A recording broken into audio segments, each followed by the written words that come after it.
આજથી થોડાક દિવસ પહેલા 4 લાખ કરોડનું મસ્ત મોટું બજેટ ગુજરાત સરકાર દ્વારા ગુજરાત માટે રજૂ કરવામાં આવ્યું હતું। આ બજેટને લઈને વિપક્ષ દ્વારા સતત પ્રહારો ગુજરાત સરકાર પર કરવામાં આવ્યા હતા અને આ બજેટ ચૂંટણીલક્ષી પણ ગણાવવામાં આવ્યું હતું।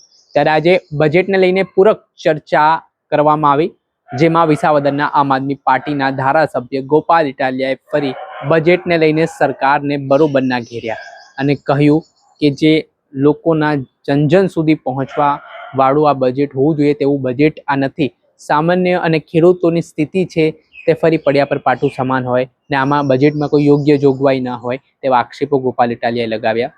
સાથે જ વિસાવદરમાં થોડાક સમય પહેલા જે હોસ્પિટલનો તેમણે વિડીયો બનાવ્યો હતો, જે વિડીયોમાં સંડાસના નળ પાછળના ભાગે જોવા મળ્યા, તેને લઈને તેમણે કહ્યું કે સંડાસના નળ સાચી દિશામાં લગાડતા આવડતા નથી ને વાત વિશ્વગુરુ બનવાની કરે છે। પહેલા સાંભળો ધારાસભ્ય ગોપાલ ઇટાલિયાને। આજે 24મી ફેબ્રુઆરી 2026નો વિધાનસભાનો દિવસ। વિધાનસભામાં નાણામંત્રીશ્રીએ જે બજેટ રજૂ કર્યું એ બજેટની સાથે સાથે પૂરક બજેટ પણ એમણે રજૂ કર્યું અને આ પૂરક બજેટ ઉપર આજે ચર્ચાનો દિવસ હતો અને ચર્ચાની અંદર માનનીય નાણામંત્રીશ્રીએ અને અન્ય પણ સરકાર તરફના આગેવાનોએ સરકારની વાહવાહી કરતા વક્તવ્યો રજૂ કર્યા કે અમારી એટલે કે એમની એટલે કે ભાજપની સરકારે ખેડૂતોને ખૂબ બધી સહાય ચૂકવી દીધી માવઠામાં અને ખેડૂતોને આબાદ કરી દીધા વગેરે વગેરે પ્રકારની આજે એમણે ગૃહમાં ચર્ચા કરી છે। ત્યારે મેં પોતે અમારા વિસાવદર મત વિસ્તારના લોકોને માવઠા દરમિયાન જે નુકસાની ગઈ અને એમાં વીસી દ્વારા કેટલાક કિસ્સામાં ફોર્મ ન ભરવામાં આવ્યું, કેટલાક કિસ્સામાં ફોર્મની પહોંચ ન આપવામાં આવી, કેટલાક કિસ્સામાં ઈરાદાપૂર્વક સરકારના ઓનલાઈન પોર્ટલમાં ખોટા આંકડાઓ નાખવામાં આવ્યા અને આવું બધું થવાના કારણે વિસાવદર મત વિસ્તારમાં જ આમ તો આખા ગુજરાતમાં હજારો ખેડૂતોને હજુ પણ માવઠાની સહાય નથી મળી, પણ વિસાવદરના મેં નામજોગ કેશુભાઈ શંભુભાઈ કાછડિયા સરદારપુરથી, અજયભાઈ પીપલિયા કુબારાવણીથી, મંજીભાઈ રૂડાણી ભેસાણ, વલ્લભભાઈ કડવાભાઈ રૂપારેલિયા ભેસાણ, સુરેશભાઈ આસોદરિયા ખાખડા હરમતિયા, ધીરુભાઈ જીવણભાઈ ભાયાણી મોણિયાથી, ગોવિંદભાઈ પાંચાભાઈ ગાજીપરા, હસનાપુર એક ગામ છે વિસાવદરનું, આખા ગામમાં કોઈને સહાય ન આવી, આખા ગામે ફોર્મ ભર્યું છે હસનાપુર ગામ, એક પણ વ્યક્તિને આ જે માવઠું આવ્યું નવેમ્બર ડિસેમ્બરમાં એની સહાય નથી મળી। છતાંય વિધાનસભાની અંદર વાહવાહી ચાલે છે કે ખેડૂતો માટે આમ ખજાનો જાણે કે લૂંટાવી દીધો હોય અને ખેડૂતો આ ખજાનો લઈને અમીર થઈ ગયા હોય એવા પ્રકારની વાતો ચાલે છે।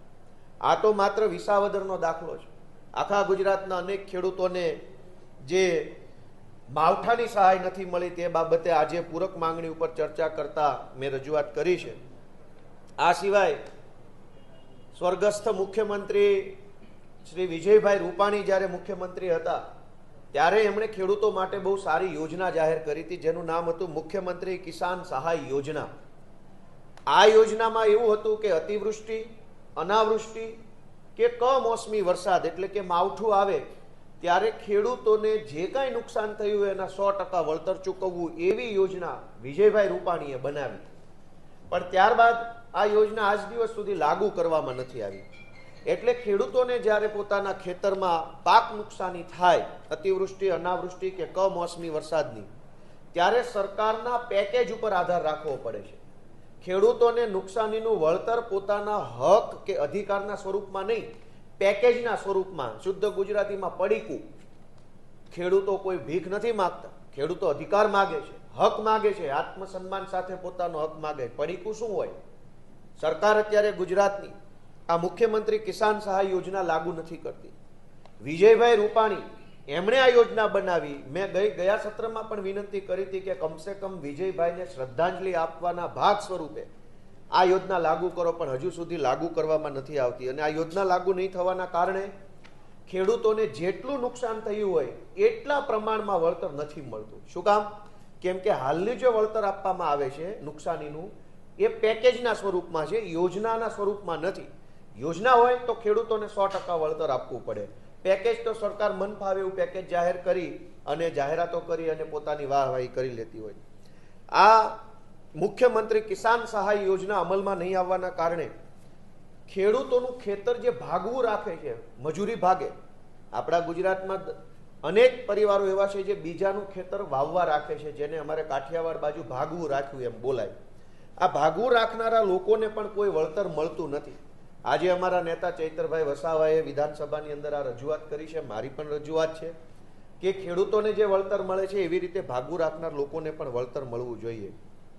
આ સાથે આજે વિશ્વની 8મી અજાયબી જે આખા દુનિયાના દેશોમાં રહેતા ગુજરાતીઓએ જોઈ, અમારા વિસાવદર તાલુકાના બરડિયા ગામના સરકારી દવાખાનાના સંડાસનો નળ, એની વાત પણ આજે વિધાનસભા સુધી પહોંચાડવી પડે એ અમારા માટે દુઃખનો વિષય છે. એક બાજુ કરોડો અબજોની મોટી મોટી વાતો વિધાનસભામાં થાય છે કે સરકાર આમ કરે છે તેમ કરે છે, અને જોવો તો સંડાસના નળે સાચી દિશામાં મૂક્યા નથી. તો એક નળ મૂકવાનો વેત નથી કે એ બાજુ નળ મૂકવાનો હોય, અને વાતો કરે છે વિશ્વગુરુ બનવાની. મારી તો સરકારને વિનંતી છે કે નળ મૂકવાની અમારી પાસેથી ટ્રેનિંગ લઈ લો, કે ક્યાં નળ મૂકવો, ડોલ ક્યાં મૂકવી, ટબલર ક્યાં મૂકવું, એ શીખવાડવું પડશે સરકારને. અને વાતો કરોડો રૂપિયાની, વિશ્વગુરુ કેવી રીતે બનશે જ્યારે ટોયલેટનો નળ પાછળ હશે? તો આખી દુનિયાએ જોયું કે 1.5 ફૂટનો દરવાજો હતો ટોયલેટની અંદર જવાનો. 1.5 ફૂટનો દરવાજો હોય ક્યાં? તો આજે માત્ર બરડિયા નહીં, અમારા મત વિસ્તારના ઘોડાસણ, મોણિયા, જેતલવડ, આ અનેક ગામડાના સરકારી દવાખાનાના બાંધકામ સમયસર પૂરા નથી થતા. જ્યાં બાંધકામ થાય છે ત્યાં ભ્રષ્ટાચાર થાય છે, ભયંકર ભ્રષ્ટાચાર. દવાખાનામાં દવાખાનું જ બીમાર હોય તો બીમાર માણસ ક્યાં જવાનું? એટલે આજે એ મુદ્દા ઉપર મેં કાપ દરખાસ્તના માધ્યમથી આરોગ્ય વિભાગનું ધ્યાન દોર્યું છે. એ સિવાય આજે પાણી પુરવઠા વિભાગની માંગણીનો દિવસ હતો, પૂરક માંગણી. મારે અત્યંત દુઃખ સાથે કહેવું પડે છે કે મારા મત વિસ્તારના કરિયા, છેલણકા, મોટી મોણપરી, જામકા, હરિપુર, પરબવાવડી, પ્રભાતપુર, ખંભાળિયા, સામતપરા અને ભાટગામ, આટલા ગામડાની અંદર જર્જરિતમાં જર્જરિત ટાંકીઓ છે, એ તોડવાની છે. નવી તો આ લોકોથી બને એમ નથી, કેમ કે એમનામાં કામ કરવાની દાનત નથી. પૈસા છે, સત્તા છે, બધું જ છે, પણ દાનત નથી. એટલે નવી ટાંકી તો ભાજપની સરકાર બનાવી શકે એમ નથી. પણ વર્ષો પહેલા કોઈ બીજી સરકારોએ ટાંકીઓ બનાવી, એ આજે જર્જરિત છે, અને તોડવામાં પણ આ લોકોથી કામ નથી થતું. હું જ્યારથી ધારાસભ્ય ચૂંટાયો ત્યારથી કરિયા, છેલણકા, મોટી મોણપરી અને જામકા ગામની ટાંકી તોડવા બાબતે કલેક્ટરને અત્યાર સુધીમાં 3 ખટારા ભરાય એટલી રજૂઆત કરી ચૂક્યો છે. 3 ખટારા ભરીને રજૂઆતો કરી કલેક્ટરને, ડીડીઓને, તાલુકા વિકાસ અધિકારીને, વાસ્મોના અધિકારીઓને, છતાં એક ટાંકી તોડવાનું મુહૂર્ત આવતું નથી. આવડું મોટું સરકારી વહીવટી તંત્ર ભેગું મળીને 10 ગામની જર્જરિત ટાંકીઓ તોડી શકતા નથી.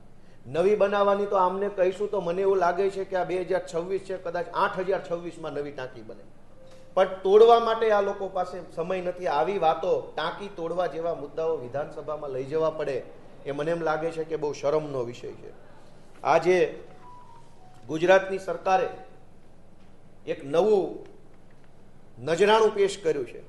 અત્યાર સુધી એવું જોયું હતું કે સત્તા પક્ષ અને વિરોધ પક્ષ બંને આમને સામને એકાબીજા ઉપર આરોપ કરે ને એકાબીજા ખુલાસો કરે. અમે ભાજપ ઉપર કંઈ કહીએ તો ભાજપ ખુલાસો કરે, ભાજપ અમારા ઉપર આરોપ કરે તો અમે ખુલાસો કરીએ. પણ હવે નવું નજરાણું ભાજપે ચાલુ કર્યું છે. આજે આ ભાજપની સરકારે સામાન્ય વહીવટ વિભાગના નાયબ સચિવની સહીથી એક પરિપત્ર બહાર પાડ્યો છે, અને એ પરિપત્ર એવું કહે છે કે વિધાનસભાના બજેટ સત્ર દરમિયાન વિપક્ષ દ્વારા કરવામાં આવતા વિવિધ આક્ષેપો સામે જવાબ આપવા માટે દરેક વિભાગમાંથી નાયબ સચિવ અથવા સંયુક્ત સચિવ કક્ષાના અધિકારીની નોડલ ઓફિસર તરીકે નિમણૂક કરવી. એટલે હવે ગોપાલ ઇટાલિયા એમ કહેશે ને કે અમારા વિસાવદરના બરડિયા ગામના દવાખાનામાં ભ્રષ્ટાચાર થયો છે, તો એનો જવાબ આપવા માટે સરકારનો મંત્રી નહીં આવે, નોડલ અધિકારી સચિવ આવશે કે ગોપાલ ઇટાલિયા ખોટો છે, આમ આદમી પાર્ટી ખોટી છે, મુર્દાબાદ મુર્દાબાદ. આ શું તમાશો કર્યો ભાજપે? વિપક્ષના સવાલનો જવાબ અધિકારી આપશે કે સરકાર આપશે? તમારા અધિકારી જો જવાબ આપતા હોત, તમારી સરકારના માણસો જો અમને સીધા જવાબ આપતા હોત, તો અમારે ક્યાં વિધાનસભામાં ટાંકી તોડવાના, બરડિયાના દવાખાનાના પ્રશ્નો લાવવા પડતા? તમારા કલેક્ટર, તમારા ડીડીઓ, તમારા એસપી, તમારા બધા અધિકારીઓ જો ધારાસભ્યોને સીધા જવાબ આપતા હોત, કામ કરતા હોત, તો અમારે અહીંયા વિધાનસભામાં આવું લખીને આપવું પડે? એ નથી જવાબ આપતા, એટલે અમે વિધાનસભામાં મુદ્દો લઈ આવ્યા. હવે વિધાનસભામાં અમે જે મુદ્દા ઉઠાવશું એનો જવાબ મંત્રી નહીં, નોડલ અધિકારી એટલે કે સચિવો આપશે, અને રાજકીય જવાબ આપશે. અમારો આરોપ રાજકીય પણ હોઈ શકે, અમારો આરોપ અમારા વિસ્તારને લગતો હોઈ શકે, તો એનો જવાબ આપવાની જવાબદારી ગુજરાતની ભાજપ સરકારના મંત્રીની છે. પણ હવે આ લોકો તો નથી બોલી શકે એમ, ખુલાસા નથી આપી શકે એમ. એટલે હવે પછી જે કાંઈ આરોપ કે પ્રત્યારોપ કે અમારી જે કાંઈ વાત અમે મૂકી, મેં નામ સાથે વાત મૂકી કે મારા મત વિસ્તારમાં હસનાપુર આખા ગામમાં માવઠાની સહાય નથી મળી, તો અધિકારી કે મંત્રી શું જવાબ આપશે? હું છાતી ઠોકીને કહું છું કે અમારા મત વિસ્તારમાં સહાય નથી મળી. તો હવે સહાય નથી મળી એનો ખુલાસો કૃષિ મંત્રીના બદલે નોડલ અધિકારી એટલે કે સરકારના સચિવ કરશે કે ગોપાલ ઇટાલિયા ખોટું બોલે છે, આમ આદમી પાર્ટી રાજકીય રીતે કામ કરે છે, આમ છે તેમ છે. એટલે વિપક્ષના જવાબ આપવા માટે સરકારી અધિકારીઓ છે, પણ ટાંકી તોડવા માટે સરકારી અધિકારી નથી. વિપક્ષને જવાબ આપવા હોય, વિપક્ષને ઘેરવા હોય, વિપક્ષને ખરાબ ચિતરવા હોય તો આખું સરકારી તંત્ર નવરું બેઠું છે.